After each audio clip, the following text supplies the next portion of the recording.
So let's get started.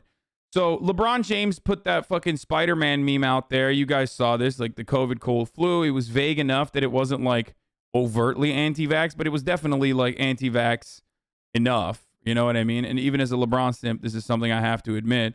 I mean, it was like straight up, but it could still be interpreted as like, oh, which one is it? Is it COVID? Is it the cold? Is it the flu? Oh, we never know anymore because like all this shit's popping off.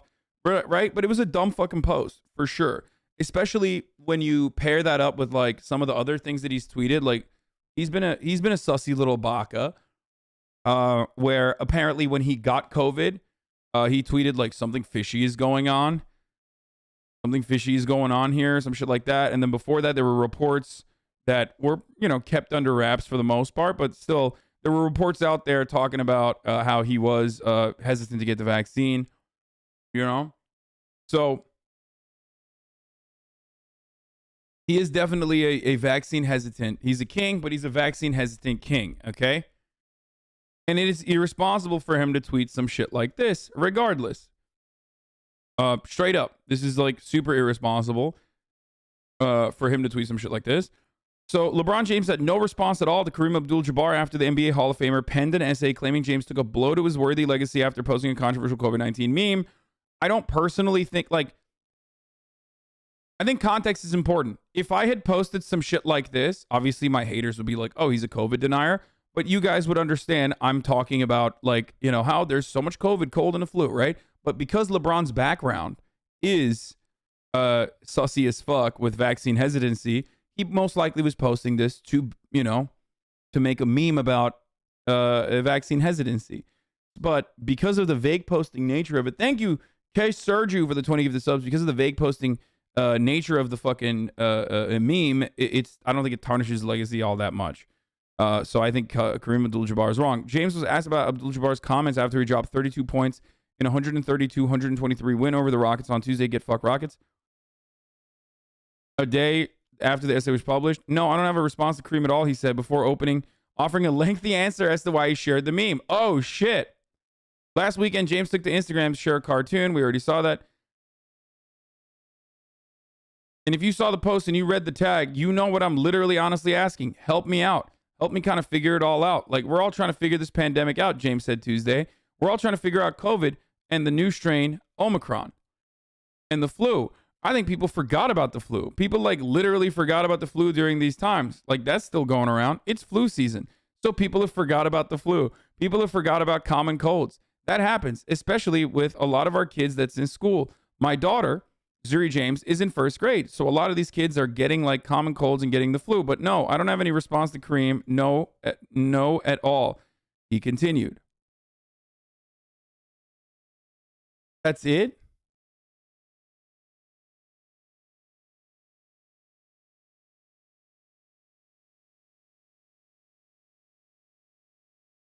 Why do people get so mad at this? Omicron's variant symptoms are very much like to the common flus or having a cold. I don't think it's downplaying the disease, just mocking the symptoms. I'm not even a basketball Andy.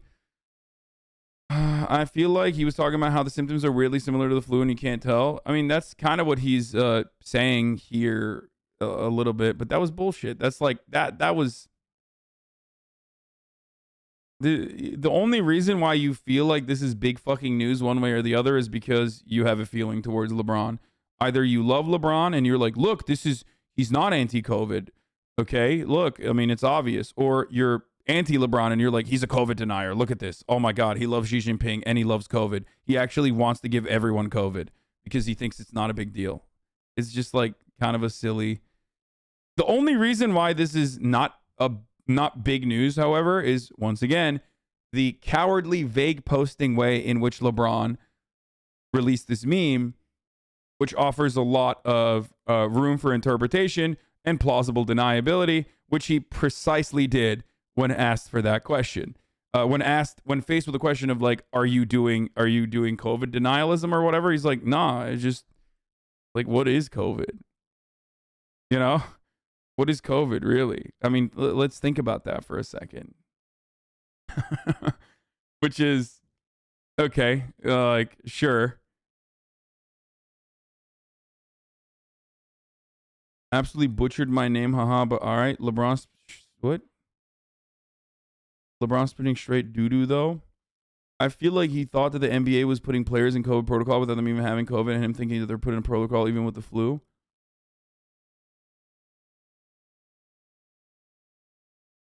At this point, here's what I will say, okay? Here's what I will say. At this point, if you still have like uncertainty around COVID, like you're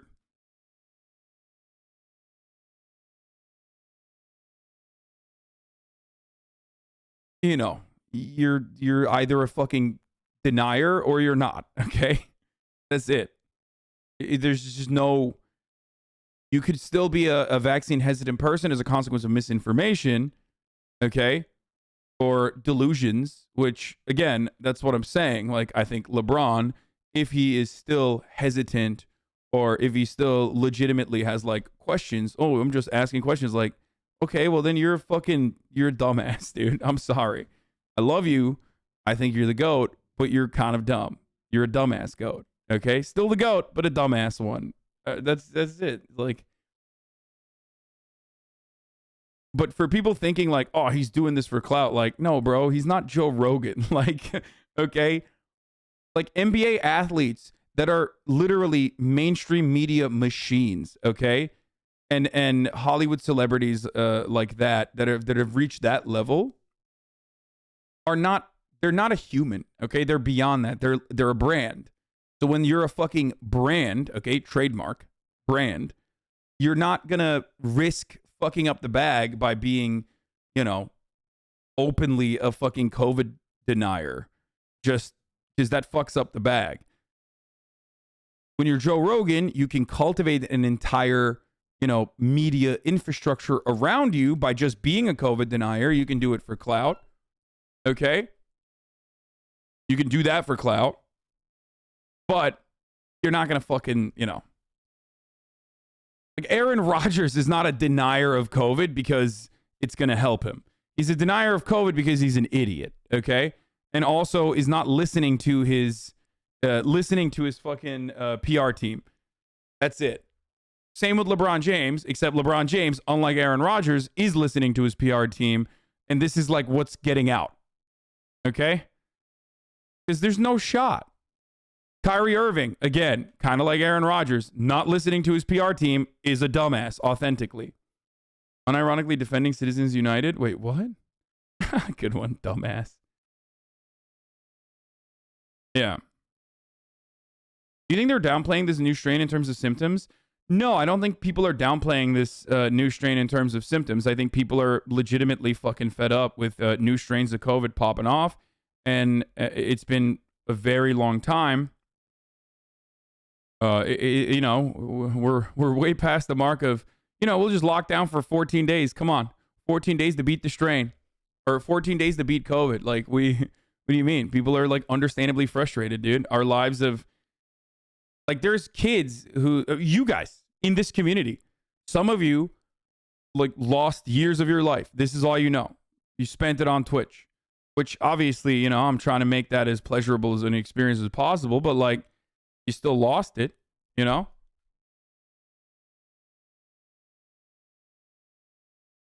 ruined college for so many. Formative years.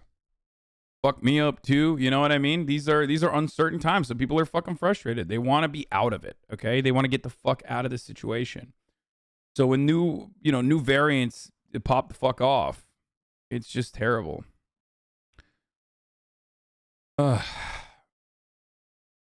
And Omicron, as it stands, does look like, for normal countries at least, less severe in terms of the symptoms that it subjects the body to in a population that has a decently vaccinated percentage of people. Okay? So that's the reason why people are like, it's less severe. But it spreads a lot. Like, it spreads like crazy. And it also, depending on what kind of viral load you're getting, can still be very severe, especially if you're not fucking vaccinated. Or, like last year, you got Last year you got fucking I don't know, COVID, and you're like, I'm good, brother. I got antibodies. It's like, no, motherfucker, you got COVID last year. You don't have shit, okay?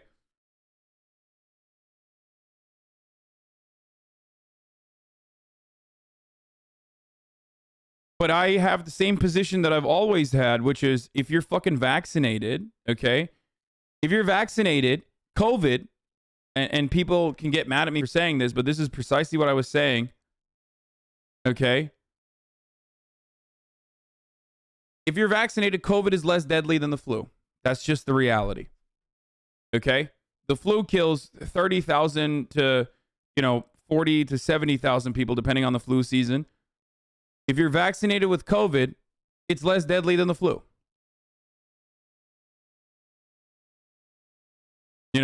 If you're vaccinated. If you're not vaccinated, it's not less deadly than the flu. That's just the truth. It's straight up the fucking truth. And that's not a controversial take.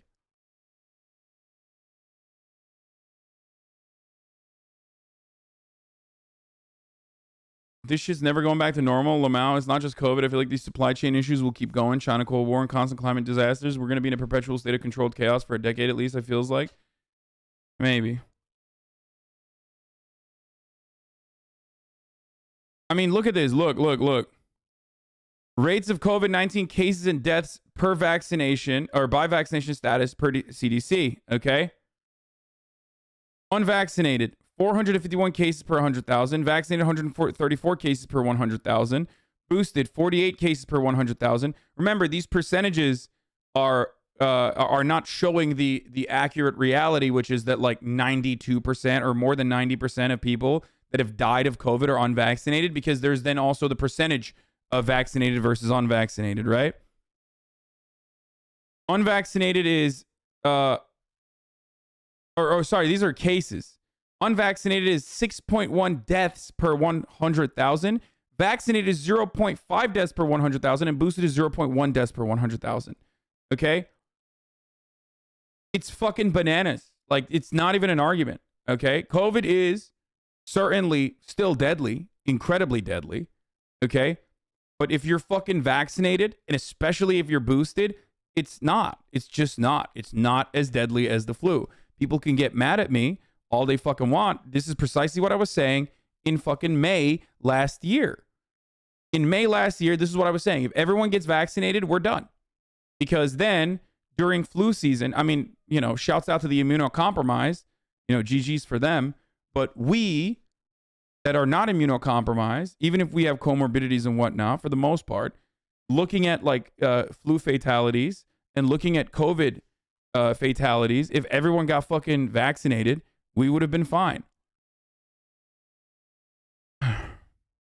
According to the government you trust so much, yes, this is like, I'm critical of the CDC for lowering the quarantine restrictions, but that does not change the reality that it's still a profoundly important institution. Okay? It's like saying, I can't believe, it's like I'm critical of the CDC for Title 42 and the way that the government is utilizing Title 42 and opening that up or allowing the government to use Title 42, a CDC restriction to, use against people, use against those who are seeking asylum. That doesn't mean I'm anti-CDC, This hasn't fallen in a long time.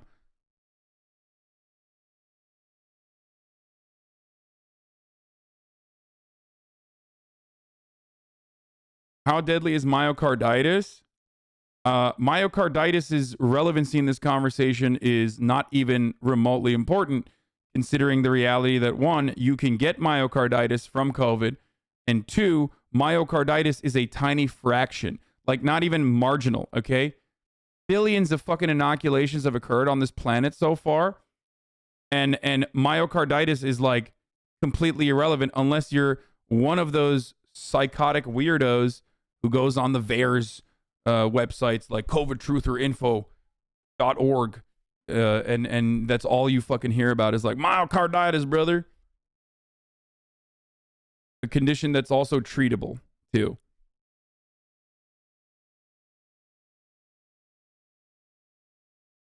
You're a Biden puppet. Yeah. Well, it's true. I love Joseph Robinette.